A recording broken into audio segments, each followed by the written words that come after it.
Vous écoutez La Tribune citoyenne.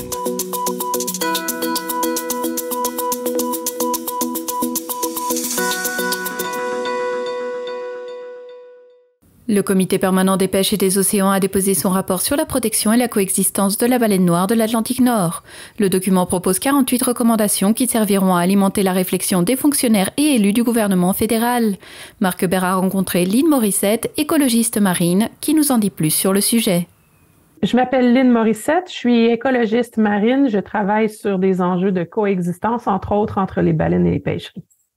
Alors on se parle parce qu'il y a le Comité permanent des pêches et des océans qui a déposé un rapport sur la protection et la coexistence de la baleine noire dans l'Atlantique Nord. Peut-être avant qu'on aille en détail dans le rapport, est-ce que tu voudrais nous expliquer c'est quoi ce Comité permanent des pêches et océans et c'est quoi son rôle? Ben oui, le Comité permanent sur les pêches, c'est un comité à la Chambre des communes du Canada qui est composé de toutes sortes de députés canadiens qui sont nommés pour siéger là, pour examiner des questions qui sont liées aux pêches et aux océans et à la gestion de nos ressources marines. Et l'automne dernier, le Comité permanent sur les pêches et les océans s'est penché sur des questions de coexistence entre les pêcheries et la baleine noire. Il y a plusieurs experts qui ont été consultés. J'en faisais partie, comme toutes sortes d'autres personnes, des pêcheurs, des scientifiques. Et de ça est né le rapport dont on parle aujourd'hui, qui est sorti il y a quelques semaines, avec plusieurs recommandations pour améliorer la façon dont on gère cette crise-là ou cette situation entre une espèce en voie de disparition puis une industrie qui est la pêche qui doit aussi essayer de survivre. Donc, ce que je comprends, c'est que l'enjeu, j'allais demander c'est quoi les principaux enjeux liés à la protection de la baleine, mais ça serait sa disparition, vraiment? Oui, bien, on a affaire avec la baleine noire de l'Atlantique Nord à une espèce qui est en voie de disparition. Il en reste moins de 350 individus de cette espèce-là. Et lorsqu'on travaille sur les espèces en voie de disparition, la première chose qu'on fait, c'est d'essayer de comprendre quels sont les risques ou les facteurs qui contribuent à sa mortalité. Et dans le cas de cette espèce-là, il y a deux grands facteurs qui contribuent au risque de mortalité. C'est les collisions avec les navires et les empêtrements dans les engins de pêche. Donc ici, dans le cadre de ce rapport-là, on se penchait vraiment sur la partie pêcherie de cette mortalité-là ou de ce risque-là. Et là où c'est devenu problématique, là, pour vous faire un peu la petite histoire de la baleine noire, c'est que durant longtemps, on connaît très bien la population. Les scientifiques américains et canadiens suivent ces individus-là de près. C'est une espèce qui va passer l'hiver au large de la Louisiane et des côtes de la Floride pour remonter l'été venu, s'alimenter dans les eaux plus riches que sont les eaux canadiennes, mais on parlait surtout avant de la baie de Fundy. Et depuis à peu près 2015-2016, on voit de plus en plus de ces baleines-là qui sont dans le golfe du Saint-Laurent. Alors là où c'était relativement bien connu et géré, dans la baie de Fundy, on voit de moins en moins de baleines, mais leur nouveau territoire nous met face à des enjeux de coexistence avec d'autres activités humaines qui ont lieu dans le golfe du Saint-Laurent puis qui n'étaient pas nécessairement préparées à la venue de cette espèce-là. Puis au lot d'actions qui doivent être faites pour protéger l'espèce. Donc, le conflit d'usage présentement, il est là entre la présence d'une espèce en voie de disparition puis des activités humaines qu'on essaie d'adapter le mieux possible, ici la pêche, par toutes sortes de mesures pour essayer de continuer de protéger l'espèce, mais en dérangeant le moins possible ce qui était là auparavant aussi, puis trouver une place pour tout ce beau monde-là dans l'écosystème. Donc, ce que je comprends bien, c'est que ces 48 recommandations dans ce rapport sont destinées vraiment aux pêcheurs directement. Est-ce que ça va leur demander de s'adapter à quelque chose ou à modifier certaines pratiques? Non, en fait, les recommandations s'adressent au ministère des Pêches et des Océans. Donc, le Comité permanent sur les pêches, c'est un peu comme un audit à l'interne sur la façon de faire, puis des recommandations sur comment on pourrait faire mieux. Donc, ce que les pêcheurs doivent faire présentement, c'est contrôler par les lois et les règlements qu'on leur impose d'année en année. Mais ce rapport-là, c'est vraiment des recommandations qui sont adressées au ministère pour mieux faire les choses puis être encore plus efficaces dans les mesures de gestion qui sont mises en place pour protéger la baleine et puis pour gérer la pêcherie. Et de ces 48 recommandations-là qui tiennent sur un rapport de 86 pages, il y a 4 grandes thématiques. La première, c'est cette idée de collaboration-là. Il faut vraiment collaborer avec les autres ministères, parce que l'histoire de la baleine noire, c'est pas seulement qu'un dossier qui émane de Pêche et Océan Canada. Il y a Transport Canada aussi qui peut être appelé à intervenir, Parc Canada, Environnement, Changement climatique Canada. Et là, je vous parle seulement que des ministères canadiens, mais on recommande donc de collaborer le plus possible avec les autres experts gouvernementaux qui ont peut-être des idées ou des mots à dire sur cette situation-là. Collaborer aussi avec les scientifiques, ceux du Canada et ceux des États-Unis, parce que l'espèce ne connaît pas les frontières entre les deux pays, puis on est vraiment une grosse équipe d'experts qui travaillons sur cette espèce-là, et collaborer aussi avec les experts de la mer qui sont pas nécessairement issus des milieux académiques ou gouvernementaux, mais qui connaissent le terrain, c'est-à-dire les pêcheurs dans ce cas-ci. Ça, c'est vraiment la première thématique là, qui émane du rapport. Dans plusieurs recommandations, on voit vraiment cette idée-là de collaboration. Puis après, on est dans les solutions plus techniques, je vous dirais. Et une chose qui est mentionnée souvent dans le rapport, c'est cette idée-là de commencer la pêche le plus tôt possible. Et ça part du concept qu'il faut éviter le plus possible le chevauchement entre les baleines et les pêcheurs. Donc, si les baleines sont pas au même endroit que les pêcheurs ou arrivent pas au même moment, ben le risque d'empêtrement, il est pratiquement éliminé. Donc, l'idée, c'est de faire la pêche le plus tôt possible dans la saison avant que les baleines arrivent. On les voit, là, les baleines, à l'heure actuelle, elles commencent à arriver dans le golfe. Donc, cette année, toute la pêche qui a été faite avant cette semaine, par exemple, c'était une pêche qui était d'autant plus efficace d'un point de vue de la conservation parce que c'était une pêche qui n'était pas risquée pour les baleines. Donc, si le gros de la pêche est fait avant le début de la migration ou avant l'arrivée des baleines dans le golfe du Saint-Laurent, ben ce qui va rester comme pêcheur ou comme quota à aller ramasser, ça va être un moins gros risque pour les baleines parce qu'il va y avoir moins de bateaux et moins de casiers dans l'eau.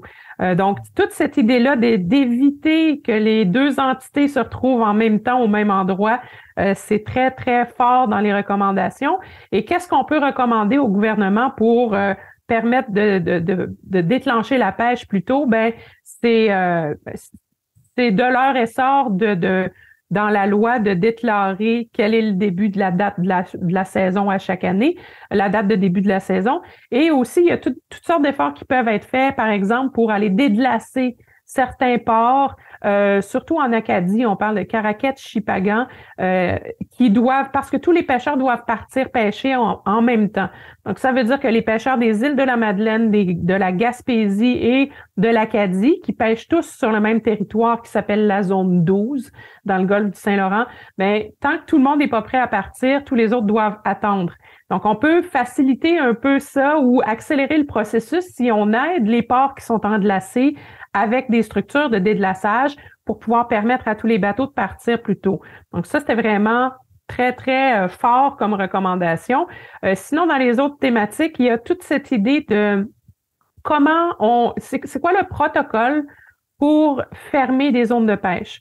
Ça a commencé à fermer, là, à l'heure actuelle, cette semaine, on a commencé à fermer des zones de pêche parce que le protocole présentement, c'est que lorsqu'une baleine est observée, on ferme la zone de pêche pour 15 jours. Et si pendant ces 15 jours-là, on a une deuxième observation sur le même endroit, ben là, la zone de pêche va être fermée jusqu'à la fin de la saison.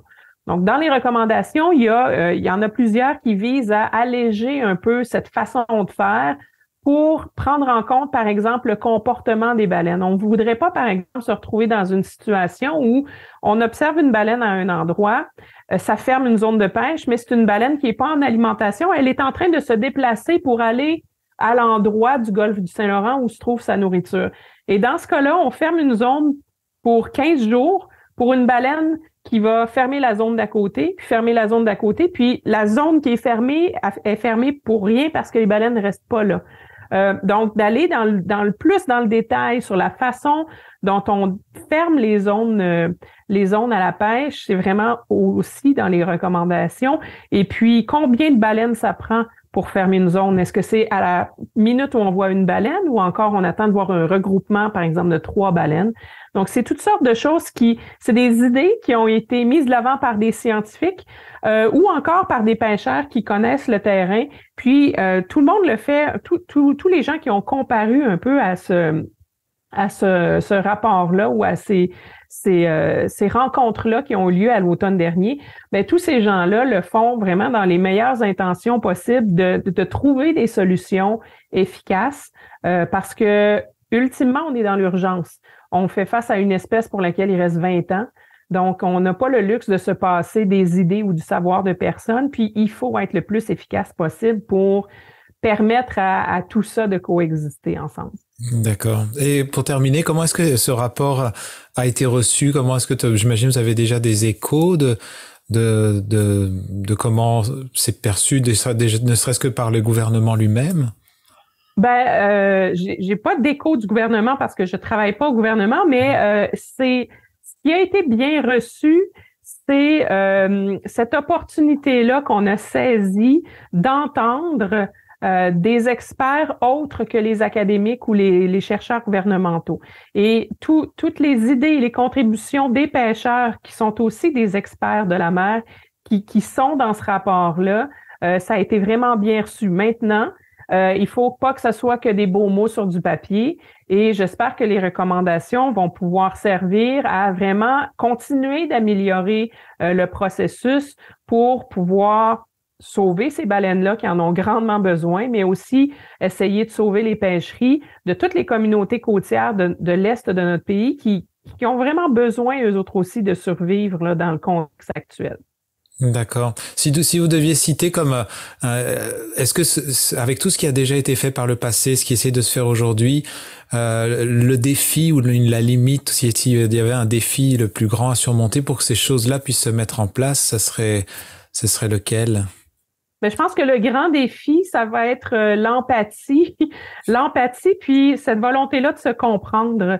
On vit de plus en plus les enjeux environnementaux, peu importe lesquels, on fait toujours face à des enjeux complexes où les gens qui sont assis autour de la table sont pas nécessairement des gens du même domaine, mais dans cette urgence-là de trouver des solutions efficaces, je pense le plus grand défi, ça va être de prendre le temps de s'écouter et l'humilité aussi de réaliser qu'on n'est pas les seuls à avoir des idées ou que les solutions naîtront pas nécessairement de la tête de quelqu'un comme moi qui a un doctorat, mais que tout le monde peut avoir une idée qui est valable puis des solutions qui sont valables, puis c'est comme ça qu'on va être le plus efficace.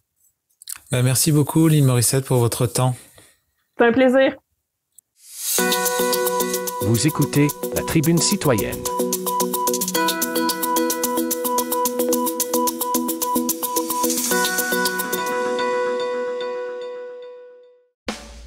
Venez visiter la boutique Ariane Turbide et découvrez un univers de cadeaux à offrir à l'être cher. Notre grande gamme de choix de bijoux pour aller lui vous permettra à coup sûr de personnaliser chacun de vos cadeaux.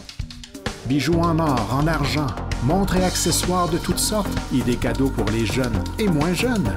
Venez découvrir nos exclusivités en boutique. L'équipe de la boutique Ariane Turbide se fera un grand plaisir de vous servir et vous conseiller judicieusement.